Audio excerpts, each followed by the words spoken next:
कि एक आध माल्यार्पण का मामला आइए, आप बताइए, कोई उसमें क्या दिक्कत? अरे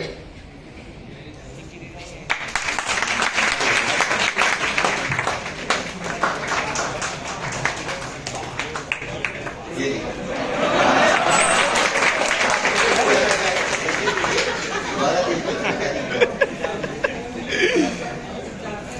पीछे बैठे हुए लोग पीछे न रहे।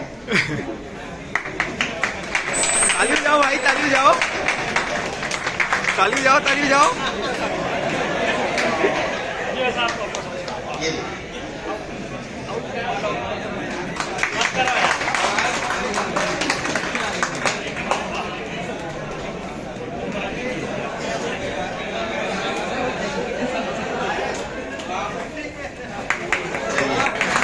तालियां बजती रहनी चाहिए।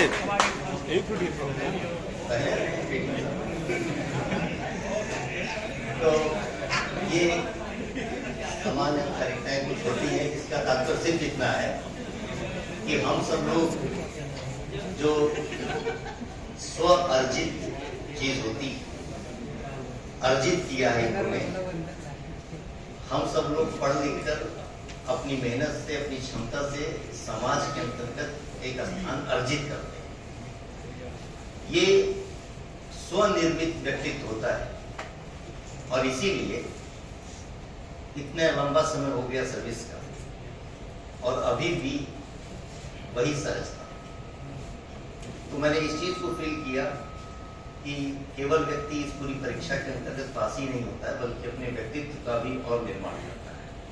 तो बहुत सहृदय, बहुत मृदुभाषी और कार्य के प्रति समर्पित, कर्मठ, और यही वजह है कि आज आपके सामने मौजूद होकर कम से कम मैं चाहूंगा कि कुछ 2-3 मिनट का समय बच्चों के लिए भी दीजिए और खुद ही बताइए, वरना मैं तो बोलते ही रहूंगा।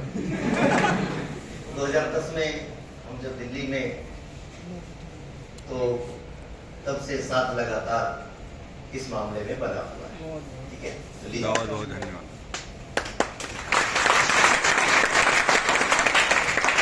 Thank you sir.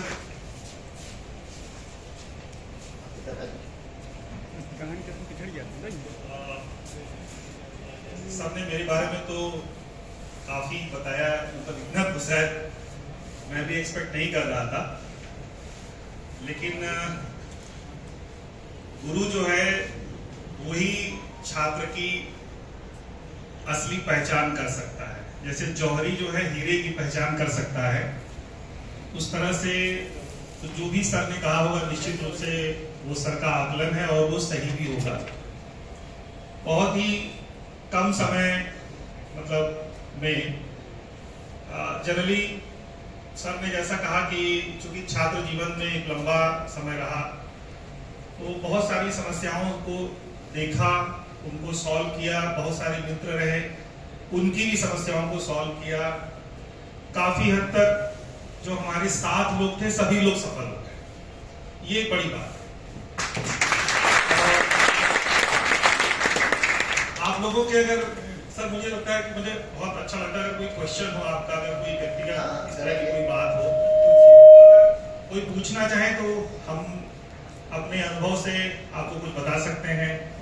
अगर कोई पूछना चाहे कोई प्रश्न।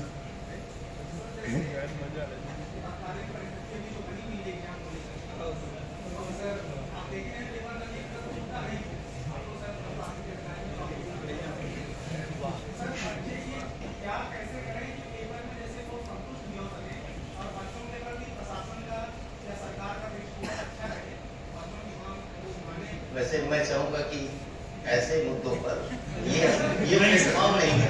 नहीं, कोई बात नहीं सर, नहीं, ठीक है, ठीक है, ठीक है, ठीक है, प्लीज बैठे। मैं सर की अनुमति से आप लोगों से पूछना चाहूंगा कि आप लोग इसका प्रैक्टिकल उत्तर चाहते हैं कि सरकारी उत्तर चाहते हैं?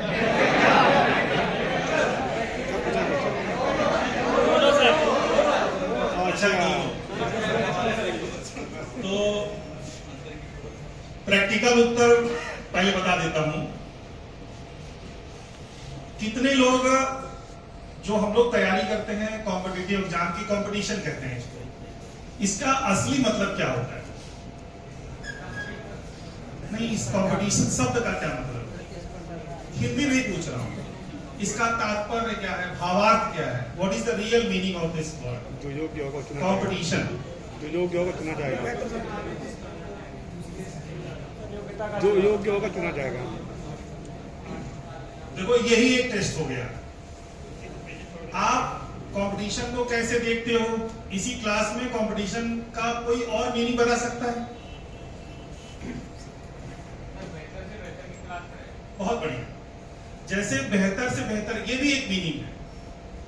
तो बेहतर से बेहतर बनना भी एक प्रकार का कंपटीशन है। जो आप कल थे उससे आप आज कितना बेहतर बन गए हैं, ये भी एक प्रकार का कंपटीशन है। ये सेल्फ से कंपटीशन है। और कंपटीशन में कभी भी कोई हारता नहीं है, कोई जीतता नहीं है। कॉम्पिटिटिव एग्जाम में यही खास बात है। कुछ लोग तैयारी करते हैं, कुछ सभी लोग सिविल सर्विसेज की तैयारी करते हैं, सब चाहते हैं आईएएस बन जाए, आईपीएस बने।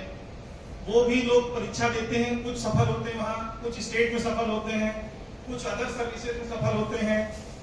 मतलब एक सीरीज है पूरा। कुछ जो है सिपाही से लेके आईएएस की परीक्षा करते हैं। आप लोगों ने बहुत सारे ऐसे भी केसेस देखे होंगे जहां पर एक कांस्टेबल आईपीएस बन गया। यहाँ यूपी में ही इस तरीके का केस हम लोगों ने देखा। तो प्रैक्टिकल उत्तर यह है कि जब कंपटीशन की परिभाषा यह है कि आपको सर्वांगीण अपने आप को उत्कृष्ट बनाना है, तो प्रैक्टिकल उत्तर यह है। बट इसको अदरवाइज मत दीजिएगा, रिकॉर्डिंग बंद कर दीजिए भाई जो कुछ। लेकिन मैं बहुत ही कम शब्दों में आपको अगर बताऊं, आप अपने ऊपर विश्वास रखिए। ये बहुत महत्वपूर्ण बात है। आप जो भी कुछ पढ़ते हैं, ऐसा नहीं है कि कंपटीशन में कोई एक सिलेक्टेड नंबर ऑफ बुक्स हैं कि आपने ये पढ़ लिया तो ये परीक्षा पास कर लेंगे। That is not the case. बहुत सारे लोग बहुत सारी चीजें पढ़ते हैं, बहुत सारे लोग इतनी चीजें पढ़ते हैं, इतनी चीजें पढ़ते हैं। कंपटीशन में जो पेपर आता है उसमें सब तरीके का विषय आता है। तो क्या नहीं पढ़े ये बात नहीं है। आप जो कुछ पढ़े हैं, जो समझे हैं, आपको क्या लगता है कि ये कंपटीशन पढ़ाई से परीक्षा पास करने का केवल एक साधन है? नहीं है। ये आपके व्यक्तित्व की बात है। आप अच्छा सोचें, सकारात्मक सोचें और निश्चित रूप से उस परिणाम तक आप। तो क्या न करें जो भी आपको इस पथ से भ्रष्ट करता है, चाहे वो कुछ भी हो। अगर आपको ये लगता है कि आज मैं फिल्म देखने जाऊं, इससे मेरी पढ़ाई में सहायता मिलेगी, तो निश्चित रूप से जाइए। हो सकता है वो आपको सहायता करे। आप मेरी कोई चीज दुनिया में नेगेटिव नहीं है। जितनी चीजें बनी हुई हैं, जो चल रही है, सबका कुछ ना कुछ अपना इफेक्ट है। Either it is positive, either it is negative. It depends on the person who is taking it. ये नहीं है कि कोई चीज है और उसका केवल वही आउटकम होगा। ठीक बात है। हेलो, एक बड़ी महत्वपूर्ण बात बोली है। अगर भाई देखो, सफलता के लिए सब आदमी सोच रहे थे कि आईएएस बनेंगे, आईपीएस बनेंगे।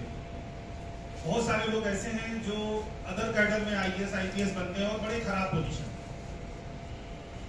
हमारे फादर खुद ईपीएस थे 82 बैच के, और हमारे वाइफ के मामा जी भी 50 एसपी थे पापा के साथ, और वो 2 साल के बाद आईपीएस सेलेक्ट हो गए तो वो चले गए। तो वो मणिपुर कैडर के डीजीपी होकर रिटायर हुए।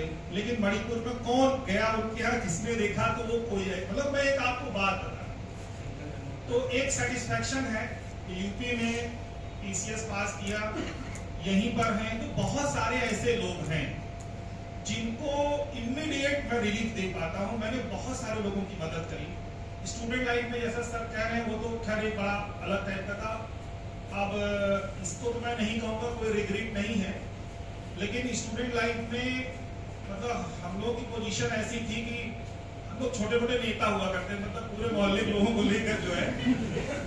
लेकिन ये भी बात थी कि हम लोग का मेन पढ़ाई था और उसमें ये रहा कि बहुत सारे ऐसे लोग थे। एक हमारे साथ एग्जाम्पल मैं अगर दूं, एक लड़का था दिल्ली का, ऐसे ही हम लोगों से जुड़ गया, जैसे कोचिंग में मिला और हम लोगों से जुड़ा और वो अपना घर, उसका घर था दिल्ली में, वो दिल्ली में अपना घर छोड़कर हम लोग साथ आके रहता और वो बड़ी मेहनत किया, बड़ी मेहनत किया। वो लड़का मतलब कंपटीशन का ABCD उसको नहीं पता था। तो अगर आप उसको देख लेते जिस समय वो हम लोग के पास आया था तो लगता था कि क्या तैयारी करेगा और ये क्या बनेगा। बट उसकी डेडिकेशन, मेहनत, इसने इतनी मेहनत करी, वो PCS का भी इंटरव्यू दिया उसने और बाद में डिप्टी जेलर के रूप में सिलेक्ट हुआ।